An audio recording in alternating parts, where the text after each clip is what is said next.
You know what else is really bad when you're a kid? I used to get hit with different objects if something wasn't readily available. Yeah. And one thing was when they hit you with your fucking toys, that you're like, then that toy all of a sudden is not fun for you anymore. You would lose that toy. I got beat with a Hot Wheels track. Like fucking those are great, those orange Hot Wheels track are custom made for beating children with. Yeah. And I got smack on the ass with it. And then you're playing with your Hot Wheels and just getting anxiety and not knowing why. Right. No, kids also, you're teaching them to use it against each other. Like if you have siblings, the parent who hits becomes like this justice system that you learn how to subvert and use against you. Now I will use this. Yeah, like there was a little kid across the street from me when I was growing up named Benji, and I didn't really like him, but I got threw in with him because we're the same age. So our parents, go play with Benji. Yeah. So I was over there, and he was just I started poking him with a stick, just being an asshole to him. And he was going, "Stop it!" And I just kept poking him, and then he hit me.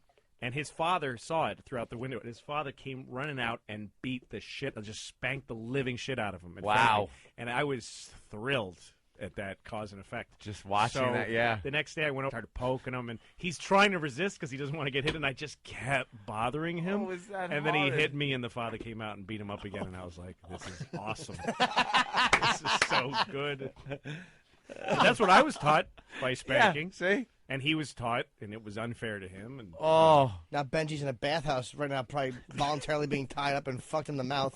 Thanks to you and your stick. Hey, Mr. Torrance, from instant feedback, my father went to the WWF School of Parenting. He would just grab random objects nearby to beat me with. He once broke a shelf over my head, and I remember thinking, I built that in shop class, you asshole.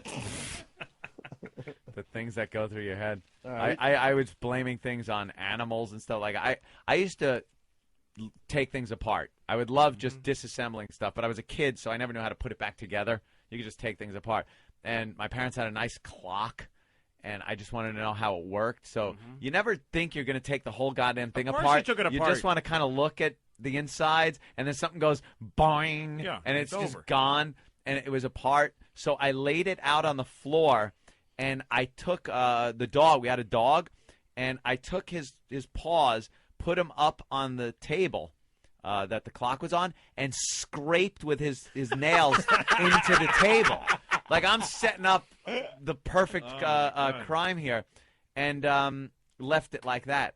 And it would have been better if I said I did it, because I had to watch my father beat the shit out of our dog. Yep.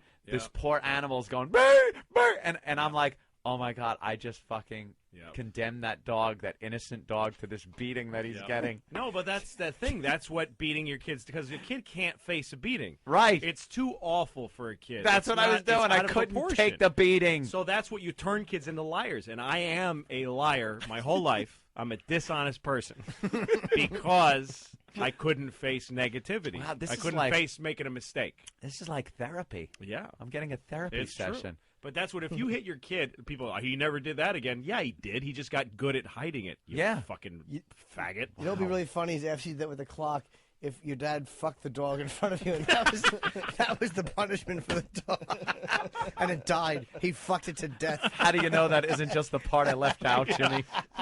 We got another great... Dad, fuck that dog. We got another real good one coming in here. Justin from Oklahoma. Justin.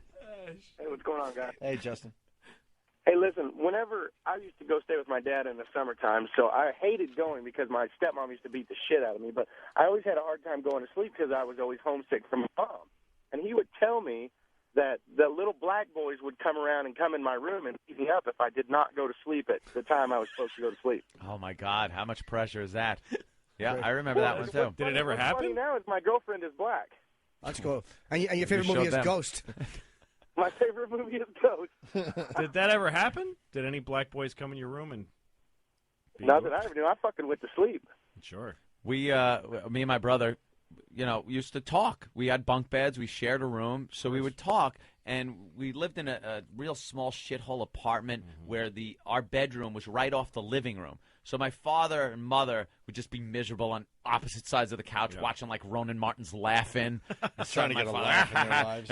and my mother looking snidely over my father every time he laughed because it implied he was enjoying himself, and that just pissed my mother off that he was having fun.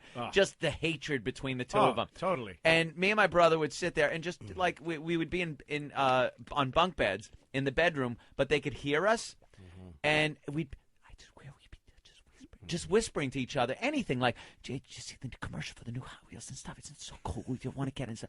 And we'd hear from inside, "Hey, knock it off in there and get to sleep. If you're not to sleep in 15 minutes, I'll come in there." And then you're sitting there going, "Oh my God, my body has to fall asleep, or he's gonna no, I'm not." How much pressure is that on a kid to sleep? Like, I know. And then we couldn't talk, so even lower. We were just kids trying to enjoy each other's company, and he would come over and hang the belt on the doorknob. Oh, Jesus. And it would like That's gonna help you swing. sleep. The light would glisten off the buckle. Like I remember this vividly. Like that belt would be the warning. That's going to make you sleep nice. And you'd stare at the belt and be, "I got 8 minutes left. Holy shit, he's going to know I can't fake it. I can't shut my eyes. I'm not a fucking actor. I can't shut my eyes and make believe I'm asleep. He can tell I'm not asleep." It was just frightening. What would have happened if, like, after you went back to the living room, if you opened the door and took the belt and threw it back down the hall and go, "You forgot your belt, stupid." That would have been awesome. Oh, and I have loved to have been able to do something like that. Clank it on the floor after you throw it. He wouldn't be here today, man. And you know, let me tell you something. I don't know. I don't know what effect this had, but when they would go out or leave the house and a babysitter would come over or something like that, me and my brother would break into the fucking liquor cabinet and start drinking. At what age? We were drinking. What age? I had to be fucking 8. Holy shit. And maybe my brother was 9. And my brother would start fucking making out with the babysitters. Right. They were like 15 years old, Yeah. 16 years old babysitters. No, that's what happens. Because when my parents... You just lose you fucking control. Say, "Fuck you, I'm doing No, it." when my parents went, because my dad left the house and then my mother would work. And I used to go home. I used to leave school in the middle of the day all the time. Just leave. And I'd go home. I'm and just leaving. Yeah, I just buy. And I was like a feral cat in the house. So fucking rubbing my dick against every surface in the house. Fucking, just disgusting. I used to climb. We had an upstairs neighbors because we lived in a 2-family house, and I used to, through the basement, go into their apartment and steal shit. I became a fucking mess. It really worked. Worked well, that spanking thing, I guess. Yeah. Wow. I've always kind of been an advocate, too, of the spanking. But now that I look back, it might not have worked. Because Louis brought up a great point where it's like, hey, it worked. Yeah. But you just don't know what else it's doing. That's a huge problem. It's so. You're also teaching your kid that hitting is how you get stuff. I mean, that's how, that you listen to people who hit you. What kind of fucking life lesson is that? Well, if someone hits you, just listen to him. Just do whatever or he'll they said keep right hitting before. you. Yeah. it's bad in raising a kid. Although I do think on like places where it should be yanked out, or like if your kid's crying on a plane, like if he's not used to being hit, and all of a sudden you're hammer fisting him. No, I think an attention-getting whack on the ass That is kind of of an thing, attention. I mean, I wouldn't do thing. it again.